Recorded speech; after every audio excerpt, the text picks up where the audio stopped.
একদিন হঠাৎ জিবরিল আমিন এসে নবীর কয় জান্নাতি বলে ঘোষণা দিল মোর খোদা দয়াময়।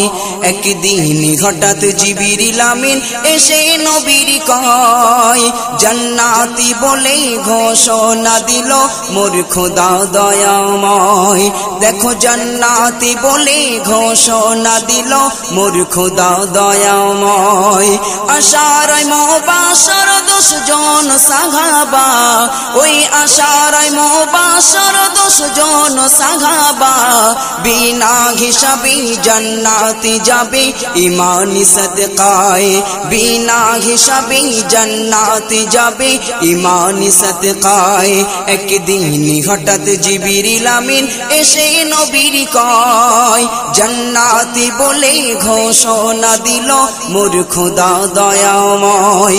দেখো জান্নাতি বলে ঘোষণা দিল মোর খোদা দয়াময়। ফেরেশতা জিবরিল আমিন আলাইহিস সালাতু ওয়াস সালাম এসে যখন এই খুশির খবর শোনালেন, দয়ার নবী দুজাহানের বাদশাহ সাহাবায়ে কেরামদের ডেকে কি বলছে কবি লিখছে শুনুন। এই খুশির খবর শোনাই সবার নবী ডাকিয়া মজমায়, একে একে করে নাম ধরে সবার জানিয়ে দেয়। এই খবর শুনে সাহাবারা ঝুঁকিল সিজদায়, রাগান্বিত হয়ে ওমর উঠে দাঁড়িয়ে যায়। বলে এ কেমন বিচার ও দয়াময় বলো আমায়, সবার মাঝে 10 জনের নাম কেন ঘোষণা হয়? তবে কালকে থেকে পড়িব না নামাজ, যাব না সিজদায়।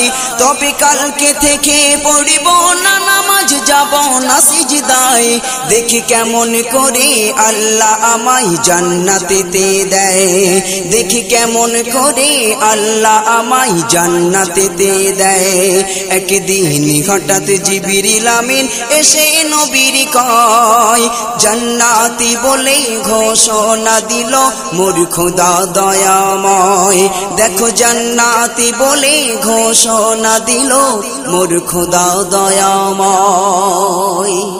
হযরত ওমর ফারুক রাদিয়াল্লাহু তাআলা আনহু রাগান্বিত হয়ে উঠে দাঁড়িয়ে বললেন, ইয়া রাসূলুল্লাহ, ইয়া হাবিবাল্লাহ, হুজুর আপনি সবার মাঝে 10 জনের নাম কেন ঘোষণা করলেন? আপনার এ কেমন বিচার? আমি আপনার বিচার মানি না। হযরত ওমর ফারুক বললেন, ইয়া রাসূলুল্লাহ, আল্লাহর কসম খেয়ে বলছি কালকে থেকে আমি ওমর আর নামাজ পড়ব না। দেখি কেমন করে আল্লাহ আমাকে জান্নাত দেয়। রাগান্বিত হয়ে এমন কসম খেয়ে যখন মসজিদে নববী শরীফ থেকে বেরিয়ে গেলেন, তারপর কি হয়েছিল কবি লিখছে শুনুন। মুচকি হেসে দয়ারি নবী বলে সবারে, কালকে সবাই আসবে আগে ফজর নামাজে। কি কারণে জান্নাতি বলে খোদা ঘোষণা করে?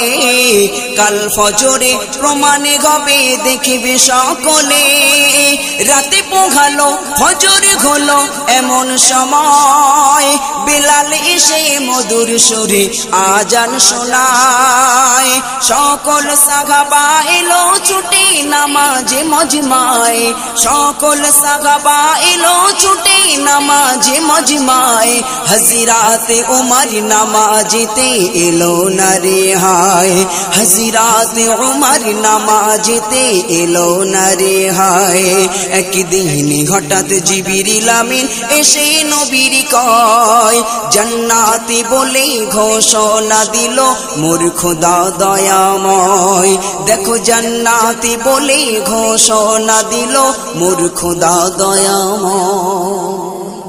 বিশ্ব নবী আমার বললেন, ও আমার সাহাবারা, তোমরা সবাই কি মসজিদে নববী শরীফে চলে এসেছো? সকল সাহাবারা বললেন, ইয়া রাসূলুল্লাহ, আমরা সবাই মসজিদে নববী শরীফে চলে এসেছি, কিন্তু হযরতে ওমর ফারুক কিন্তু মসজিদে আসে নাই।